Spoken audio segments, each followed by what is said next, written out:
Hi everybody, it's Jeff and Nikki from Nightshade Nook Decor. So we are getting ready to pour a new serving board. So the color we chose today is a meyspring color. It is purple amethyst. And we are using the exotherm custom design hdpe no seal reusable cutting board frame, which is, what's the size on this? 12 by 24. 12 by 24. So like we said, we're going to start using some of our new colors. This is a color we haven't used before, and we just wanted to play with it. And if I remember correctly, Jeff's going to also add in some of the some black epoxy to do down the center. Yep. But it looks like he's a little shy. And this is a black walnut slab. We'd gotten this from Flower City Milling. So thank you, Tom, if you're watching. I know he pops in randomly and watches our boards. So if you want to... You gonna... I'll go mix some more if you want to babble. If I want to babble? Yeah. Alrighty. Babble. So like I said, we probably have like 2 boxes, so plus all the ones from Wisebond, so probably about 15 to 20 new colors that we want to play with. This one we didn't add any other pigment to it. This is strictly the purple amethyst. I kind of like how it's done a little separation on the sides. It looks like it might have a little bit of black in it on its own. But Jeff is using the Wisebond charcoal black that you're going to pour down the center. Yeah. I thought it was a Wisebond product. And he just poured a little bit short, so his measurements are a little off. So he's actually down there mixing a little bit more of the deep pour epoxy so we can finish the pour. And I think he's also considering doing a coaster pour on this too to match, because we were talking about, you know, maybe doing some bundles on the website and trying to do some of the projects that we can match coasters to serving boards or charcuterie boards. So that way when you're using them for entertainment, you know, you have a set. And I think I've also talked Jeff into making a new product, which is, what would you call that? Like a wine glass hanger? Yeah.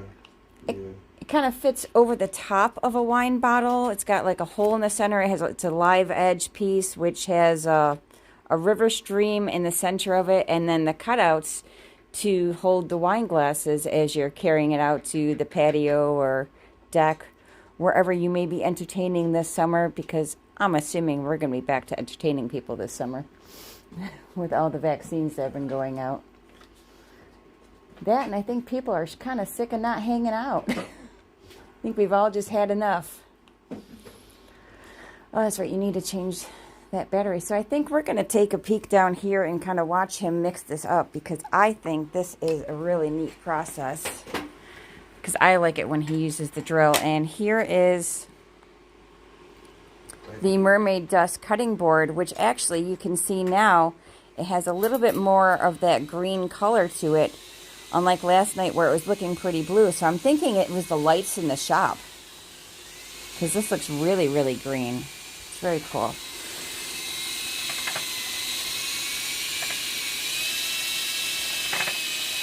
I like it when you use the mixer.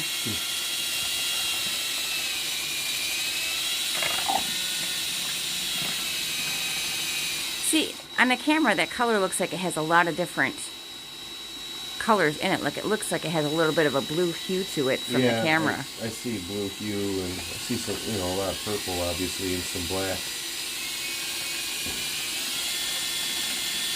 I like it. I think it's going to be a very pretty cutting board. I mean, we were surprised with the mermaid board, the different hues and colors that were in it, because it's got obviously the deep sea green that you're kind of seeing now, and then it also has like some blue tones, and I think as Jeff lifted it up last night to the light, you can see the blue under here. It also had a little bit of purple when you held it up, right? Yeah, when you look through it at the light, it almost looks purple. Which is very, very cool. So this is the bottom side of the board, which is going to have the feet on it. But you can see the color difference. How it's got like that deeper sea green color going to it right now. Yeah, I'm running out of babble. There's only so much babble I can do.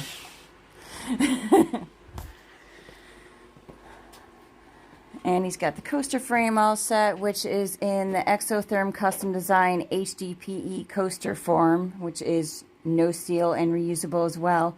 So hopefully he's mixed up enough to finish up this. And then these are, I forget what the color in the coaster is, Emerald Shine. So it's the Emerald Shine coasters. And we're also still waiting on that large table to finish curing and setting up. Yeah, I think this is going to be a very pretty color. And when that black walnut, when you oil it all up, it's going to make that purple really, really pop.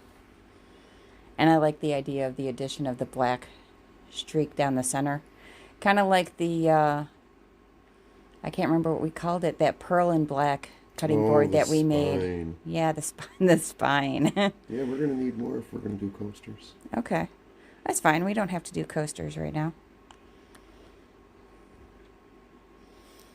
So now, is your thought process with the black, you're just going to pour it in the center and just kind of let the epoxy do its own thing? Because epoxy does have its own little swirling technique that it does on its own as it starts to heat up and cure, which we've talked about before. It kind of does like a tortoiseshell look is what it gets when it sits on its own and we don't naturally swirl it.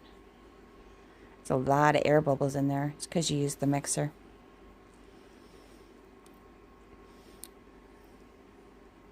So before you set it up, are you going to torch out the air bubbles? Or are you going to just pour the black in and then do the torch on it? No, I'll torch it first before I pour the black, and then probably torch it again after. I was going to say, because it's kind of hard to see what's going to happen with the black. You're still waiting for the sides to pour in, so he's waiting to see how much more epoxy we need to pour, because as he does do the pour, that kind of goes around on the edges and along on the outside of it as well.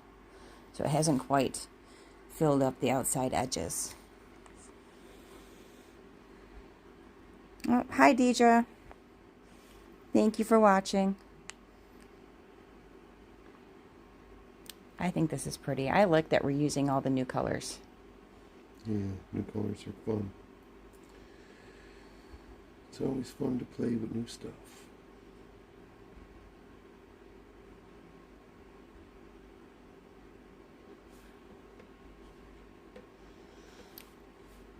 So once this video is all done, we're obviously going to share it to our other social media networks. We'll put it on Instagram.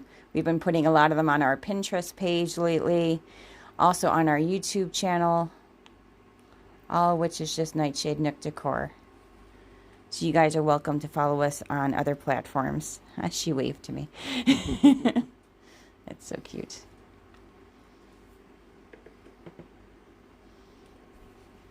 Oh, you're having a hard time getting into the edge. He's just trying to beat it to it. And pouring it in the sides himself since it's going to go there.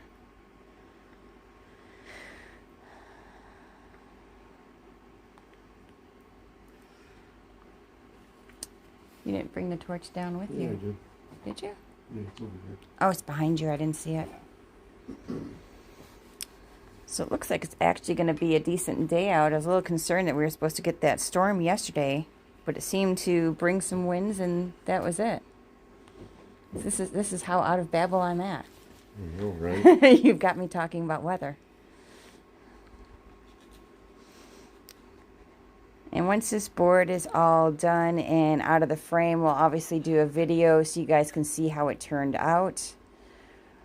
Because we love doing the videos showing how all of the projects have ended. And, you know, it's revealing for all of us because we have no idea what it's actually going to look like until he adds all the oil and the wax to the boards themselves. Yeah, I think that's a very pretty color. I like that purple.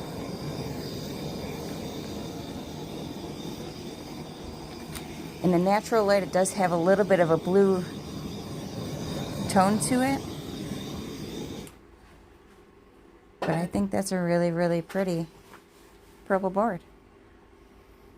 What do you think? Yeah, I like it. You like it? And it's obviously it's going to change too, so. Right. So now what you're pouring in is the charcoal black from wisebond. It's just disappearing in there.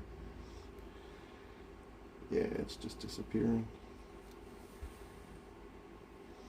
Well, I mean, that kind of makes sense because it's very fluid because it's deep pour. Yeah. But it should if you do Hopefully it'll a solid enough separate a little, river. Yeah. It should kind of churn and rise up some. I can actually see it rising up. How well does the epoxy hold up to cutting for cutting boards? That's a you question. I mean, it's going to be just like a regular cutting board. It's going to get scratches in it, just like your cutting board does. You know what I mean? So there's not much, there's not much you can do about it. I mean, just like your ordinary cutting board gets nicks in it, this will do the same thing. The beauty of plastic, you use an epoxy is though you could always sand it off. You could always sand off some of those nicks. Yeah, it's a much easier cure up. Like if you were to get the normal plastic cutting boards, like those you just end up tossing. There's no fixing when you get your cuts in there from the knives. Right. But with the epoxy, it's just like a quick light sand and oil the board, and then you are good to go. Right. Which is what I like about these. And we wind up sanding these things down. The epoxy port, like the wood, will sand down to like 320 grit. But wherever the river is, I sand that down to 3,000 grit. And that's why it's like so shiny and like a mirrored finish.